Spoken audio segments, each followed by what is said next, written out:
The landlord's secret room. What tenants never knew until it was too late. The apartment listing seemed too good to be true. $750 a month, all utilities included, no deposit required. Move-in ready. In a town where rent was steadily rising, this was a steal. And for Jessica Monroe, a 23-year-old art student, it was her last hope. She had just broken up with her boyfriend, was drowning in student debt, and needed a place fast. When she called the number, the landlord answered immediately. "You can move in tomorrow." Jessica thought it was odd. No background check, no paperwork. But the apartment was clean, in a safe neighborhood, and way cheaper than anything else, so she signed the lease. And that's when everything started to go wrong. The landlord, Mr. Garrison. Jessica's new landlord was a man in his late 60s named Walter Garrison. He lived on the property in a small unit behind the main building. He seemed polite at first, maybe a little too polite. He never broke eye contact when they talked. His smile was too wide, his voice too slow, too measured. He mentioned he liked quiet tenant zones who kept to themselves. Jessica ignored her uneasy feeling. It was just an old man, and she was desperate. She moved in that night, and that's when she noticed the door that shouldn't exist. Jessica's new apartment was small but cozy. A one-bedroom studio with a tiny kitchen, a worn-out couch, and a drafty bathroom. But there was something strange about the layout. Near the back wall, behind the fridge, was a locked door. A door that wasn't mentioned in the tour. A door that wasn't supposed to be there. Jessica pulled at the handle. Locked. She knocked. Hollow. There was space behind it. Maybe a storage closet? She made a mental note to ask Mr. Garrison about it, but before she could, something else happened. The first night, the breathing in the walls. Jessica fell asleep exhausted, the stress of moving catching up with her. At 2:42 a.m., she woke up cold. The window was closed, but the room felt different. And then she heard it. A soft, slow breathing. Not outside. Not in the hallway. Inside the wall. She held her breath, listening. It was faint, steady, rhythmic. And then a whisper. Right against the wall behind her bed. "You shouldn't be here." Jessica shot out of bed. Her heart pounded so hard, she thought it might burst. She turned on every light in the apartment. But when she checked, the door was still locked. The apartment was empty. Or at least, it looked that way. The second night, the door moves. After a fitful day of classes, Jessica returned to her apartment feeling drained. She unlocked her front door, kicked off her shoes, and dropped her backpack on the couch. Then she noticed it.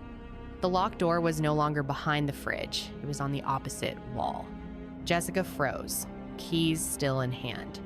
This can't be real, she thought. Doors don't just move. She walked over, staring at the handle. She swore it had been on the other side of the room. Before she could test it, a knock came from behind the door. 3 slow, deliberate raps. Her chest tightened as the knocks echoed through the apartment.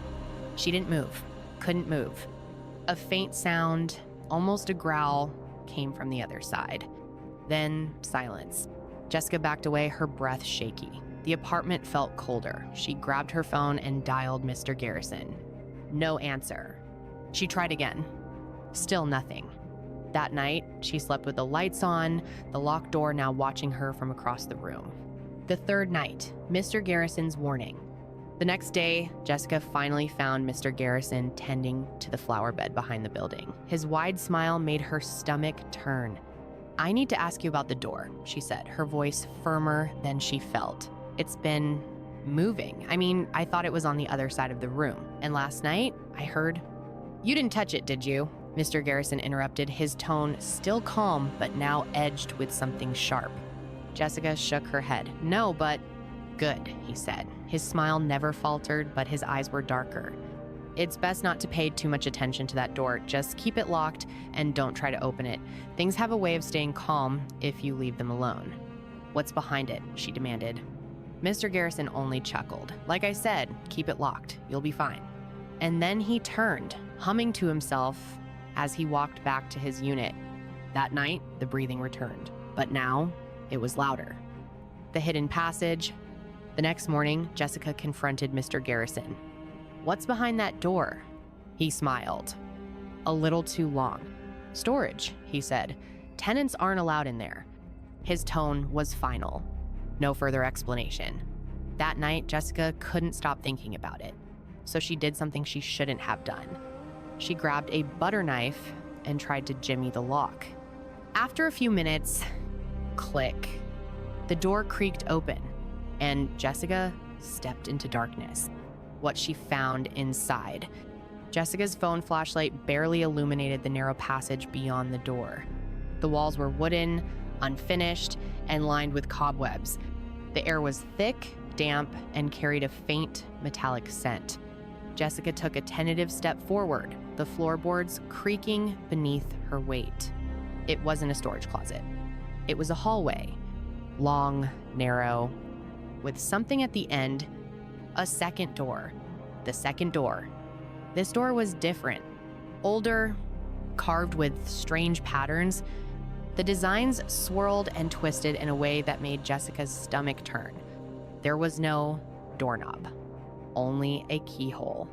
A shape unlike any key she had ever seen before. She shone her light through it, expecting nothing but darkness. Instead, she saw movement. Something shifting. Faint. Distant. Then it stopped. Her heart pounded. Jessica stumbled back, her flashlight shaking. She turned toward the first door, the one that led back to her apartment. It was still open. The hallway was silent now. The air felt heavier, thicker. She turned back toward the carved door at the end of the passage. The patterns almost seemed to pulse in the dim light. Jessica swallowed hard, then turned and ran back into her apartment. Her apartment felt different. When she closed the door behind her, she locked it. Twice. She leaned against the fridge, catching her breath. Her apartment looked the same, but it felt colder. The bracelet she had picked up, it was still in her hand. A simple silver chain with a bird charm. Whose was it? How had it gotten there? Jessica set it on the counter, her fingers trembling. She stared at the door. She couldn't ignore it now. But she knew one thing for sure. Mr. Garrison wasn't telling her the whole story. What was behind the door? The air inside was stale, like it hadn't been touched in years. A narrow passage led deeper into the building, hidden behind the walls of her apartment. Jessica turned on her phone flashlight. The corridor was lined with small peepholes. She looked through one. It was her bathroom. Another, her bedroom. Another, the kitchen. Jessica's stomach turned. Someone had been watching her. Everywhere. All the time. She turned to leave. And then she saw it. The desk. A small wooden chair, positioned in front of a desk covered in notebooks. She picked one up. Inside were pages and pages of handwritten notes about her. 2:47 a.m. She turned over in her sleep. 7:30 a.m. She sings while she makes coffee. 9:14 p.m. She watched television in bed, wore gray sweatpants. Jessica's vision blurred as panic took over. There were dozens of notebooks. The tenants before her. Each notebook was labeled with a name, a date. Some dated back over 10 years. She pulled a random one from the pile. John F., 2012. She flipped through it. Page after page of detailed, obsessive notes. 8:15 a.m., John left for work. 6:47 p.m., John returned, ate dinner alone. 1:03 a.m., John stayed up late watching his laptop. Jessica felt sick. This wasn't just spying. This was stalking. Whoever wrote these notes had known every detail. Her name. Jessica put the notebook down, her hands trembling. She glanced back at the desk and saw a more recent one. Jessica M., 2020. Her throat went dry. This was hers. The last entry was dated yesterday. 7:30 p.m., she finished her painting. Saturday down with tea. Jessica flipped through it faster, the words blurring together. The entries became more recent. Each one carefully documented what she had done, what she had worn, what she had said out loud, even when she thought no one was listening. The final entry. Jessica reached the last page. 10 p.m. She turned on the hallway light. 10 p.m. She found the door. She's inside now. She knows. The writing was larger than the rest. More rushed. Her breath hitched. She glanced at the door she had come through, her flashlight's beam trembling. The sound behind her. A floorboard creaked. Jessica spun around, the light darting to the source of the noise. At first, she thought it was nothing, just the settling of the old wood. But then she saw him, standing in the doorway, blocking her only exit. Mr. Garrison. He was smiling. That same wide smile that didn't quite reach his eyes. Curiosity gets the better of all my tenants eventually, he said softly. His voice was calm, but his posture was stiff. He took a step forward. Jessica backed away, her phone shaking in her hand. "What is this?" she demanded, her voice breaking. He didn't answer. Instead, he glanced at the notebooks on the desk, his smile growing. "You shouldn't have come down here." He took another step, his shadow looming across the small, cluttered space. Jessica's heart pounded so hard, she thought it might burst. She glanced at the desk, the chair, the notebooks, then at Mr. Garrison's steady approach. She had to get out. The final escape. "You shouldn't have come in here, Jessica." His voice was calm, but his eyes were wrong. He took a step closer. Jessica bolted past him, slamming into the wall before sprinting toward the apartment door. She grabbed her keys, her phone and nothing else. Her heartbeat thundered in her ears as she fumbled with the lock. Behind her, Mr. Garrison didn't run. He didn't shout. He just stood there in the dark hallway, his silhouette framed by the dim light from the peepholes, watching. Jessica tore the door open and stumbled into the night. She jumped into her car, her hands shaking so badly she could barely fit the key into the ignition. The engine roared to life, and she sped away, not daring to look in the rearview mirror. It wasn't until she reached the brightly lit police station that she allowed herself to breathe. And when she told the officers what had happened, they took her seriously. The horrifying truth. The raid came quickly, a dozen officers swarming the building in the early hours of the morning. Jessica waited in the lobby of the station, clutching a warm cup of coffee she couldn't bring herself to drink. The radio crackled as reports came in. The officers had found more than just peepholes. Hidden behind walls, beneath floorboards, and in forgotten crawl spaces, they uncovered a network of tunnels connecting multiple apartments. The passages were cramped, poorly lit, and filled with cobwebs. In some spots, there were ladders leading up to tiny observation panels disguised as air vents. The detectives recovered over 200 notebooks, each one meticulously labeled with a tenant's name and date spanning years. Jessica couldn't stop shaking as she listened to the details. The notes were disturbing in their precision. 10:02 p.m. She turns off the lights. She reads for 20 minutes before sleeping. 6:15 a.m. He shaves every morning. He uses the red toothbrush. 1:30 p.m. She's eating lunch in bed again. Cameras were found too. Some hidden in bathroom vents, others tucked into bedroom walls, and even inside light fixtures. They had been recording everything. But that wasn't the worst of it. In several apartments, the locks had been tampered with. They only worked from the outside. He hadn't just been watching them, he had been keeping them there. And the tenants who moved out, they weren't in the notebooks after their move-out dates. They weren't anywhere. The landlord's secret room. Walter Garrison was taken into custody without resistance. When officers entered his unit, he was sitting in his small kitchen, drinking tea as if nothing was wrong. He smiled politely, even as they cuffed him. "I just like to keep an eye on my tenants," he said, "to make sure they're safe." The calmness in his voice was unsettling, but the evidence spoke volumes. He was charged with unlawful surveillance, false imprisonment, and suspected homicide. But the most unsettling discovery came after he was taken away. In the unit he occupied, beneath the kitchen floorboards, officers found a trap door. It led to a small room hidden from the rest of the building. The room was almost empty.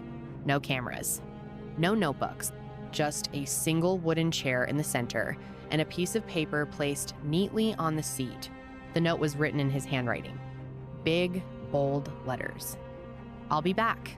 The officers searched every inch of that room, hoping to find more anything that could explain what he meant. But the walls were bare, the floor clean. It was as if the room had been prepared for someone to find, like a stage set just for them. Jessica, hearing the update from the detective assigned to her case, felt her stomach drop. Even behind bars, Garrison's chilling message loomed over her.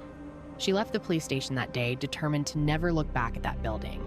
But knowing that the truth about Mr. Garrison's past stand, the fates of the tenants before her, might never fully come to light.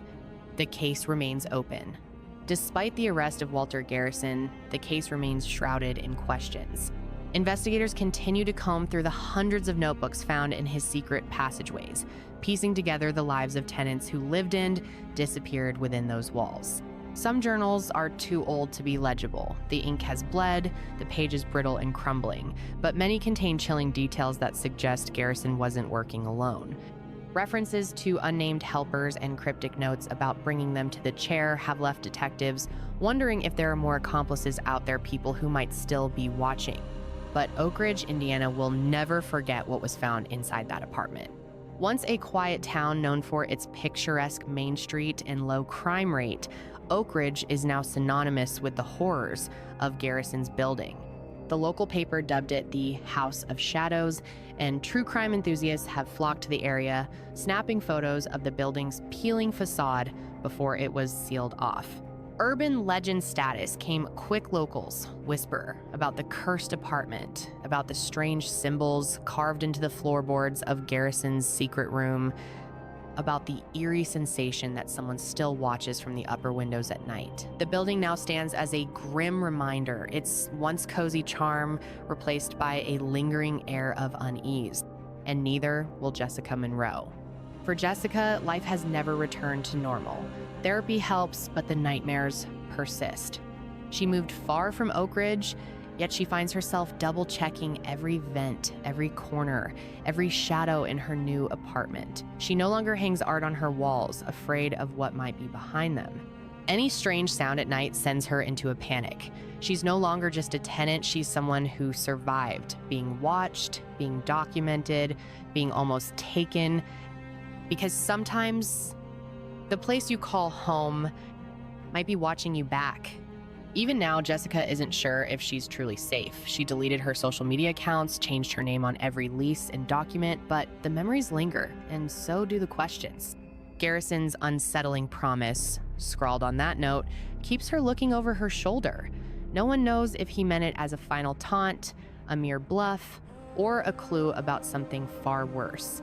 Police are certain he's locked away for good, but for Jessica and Oakridge, there's always that nagging feeling that someone somewhere is still watching.